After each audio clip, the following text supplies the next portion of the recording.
नमस्कार मित्रांनो, सर्व आपले सरकार सेवा केंद्र आणि सेतू केंद्र चालकासाठी महाऑनलाईन पोर्टलवर एक अत्यंत महत्त्वाची सूचना ही प्रसिद्ध झालेली आहे।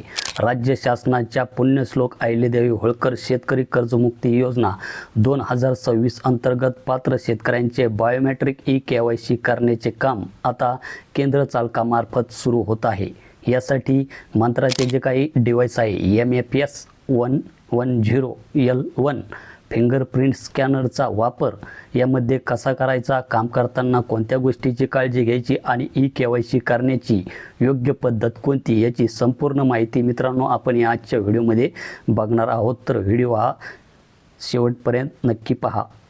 तर महाऑनलाईनचा ID पासवर्ड टाकल्याच्या नंतर ज्यावेळेस आपण डॅशबोर्डला येतो तर एक नोटीस बोर्डमध्ये आपण एक महत्त्वाची सूचना आजच्या तारखेची येथे पाहू शकतात की आपले सरकार सेवक केंद्र चालकांसाठी महत्त्वाची सूचना। विषय आहे पुण्यश्लोक अहिल्यादेवी होळकर शेतकरी कर्जमुक्ती योजना 2026 अंतर्गत शेतकऱ्याचे आधार बायोमेट्रिक ई-KYC करण्याबाबत। सर्व आपले सरकार सेवा केंद्र चालकांना सूचित करण्यात येते की सदर योजनेअंतर्गत पात्र शेतकऱ्यांचे आधार बायोमेट्रिक ई-KYC करण्याची प्रक्रिया आपल्या केंद्रामार्फत करण्यात येत आहे। त्यासाठी सर्व केंद्र चालकांनी MFS 110L1 फिंगरप्रिंट स्कॅनर आपल्या संगणक प्रणालीमध्ये पूर्वीच इन्स्टॉल करून आवश्यक ड्रायव्हर सॉफ्टवेअर कार्यरत असल्याची खात्री करून ठेवावी, जेणेकरून शेतकऱ्यांची ई-KYC प्रक्रिया सुरू झाल्यानंतर कोणतीही तांत्रिक अडचण निर्माण होणार नाही। तर यामध्ये महत्त्वाची सूचना आहे की MFS 110L1 फिंगरप्रिंट स्कॅनर उपलब्ध व कार्यरत ठेवावा, डिव्हाइसची पूर्व चाचणी करून घ्यावी, आवश्यक ड्रायव्हर सॉफ्टवेअर इन्स्टॉल असल्याची खात्री करावी, बायोमेट्रिक ऑथेंटिकेशन सुरळीतपणे होत आहे याची तपासणी करावी। त्यानंतर आपण येथे खाली पाहू शकतात की त्या अनुषंगाने खालील सूचनांचे काटेकोरपणे पालन करावे। तर यामध्ये शेतकऱ्याची स्वतःची प्रत्यक्ष उपस्थिती आवश्यक आहे, म्हणजेच बायोमेट्रिकद्वारे शेतकऱ्याची ई-KYC होणार आहे। आधारला जर मोबाईल लिंक असेल तर OTPद्वारे होणार नाही असा त्याचा अर्थ होतो। त्यानंतर शेतकऱ्याची आधार व योजनेतील माहिती काळजीपूर्वक पडताळून घ्यावी।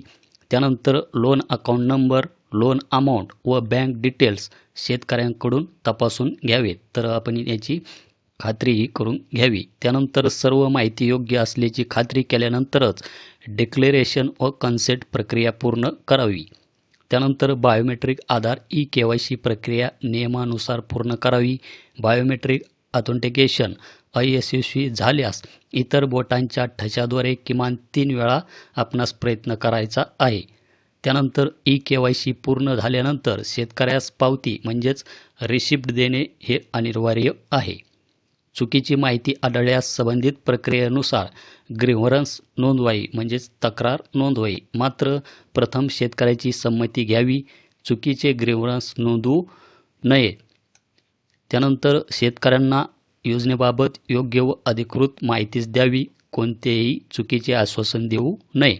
शेतकऱ्यांची आधार व वैयक्तिक माहिती गोपनीय ठेवावी। त्यानंतर सर्व केंद्र चालकांनी आपल्या गावातील पात्र शेतकऱ्यांना सहकार्य करून त्याची ई-KYC प्रक्रिया वेळेत व जबाबदारीने पूर्ण करण्यासाठी आवश्यक मदत करावी। यामध्ये महत्त्वाचे काय आहे, आधार बायोमेट्रिक ई-KYC शिवाय प्रक्रिया पूर्ण झालेली मानली जाणार नाही। त्यामुळे प्रत्येक प्रकरणात प्रक्रिया पूर्ण झाल्यानंतर संबंधित शेतकऱ्यास पावती देऊन आवश्यक असल्यास पुढील कार्यवाहीबाबत मार्गदर्शन करावे। अधिक माहितीसाठी किंवा कोणत्याही तांत्रिक अडचणीसाठी आपण हा जो काही हेल्पलाईन क्रमांक आपणास इथे देण्यात आलेला आहे याच्यावर आपण संपर्क साधू शकता। तर लवकरच हे शेतकरी कर्जमाफी योजनेचे पोर्टल हे महाऑनलाईन पोर्टलवर चालू होईल। तर तेथे आपणास लिंकसुद्धा देण्यात येईल किंवा होऊ शकते की येथेच आपणास एखादे ऑप्शनमध्ये त्याचे जी काही माहिती असेल त्या माहितीची लिंकसुद्धा इथे देण्यात येईल। जसे की इथे आधार प्रमाणीकरण, आपण जशी नैसर्गिक आपत्ती, शेतीपिक नुकसान मदत याची KYC याच्यामधून करतो तशा प्रकारचे ऑप्शन इथे जोडण्यात येईल किंवा तेथेच आपणास नोटीस बोर्डमध्ये एखादी लिंक देण्यात येईल। त्या लिंकवर क्लिक करून आपण ही जी काही कर्जमाफी आहे शेतकऱ्याची ती करू शकणार आहात।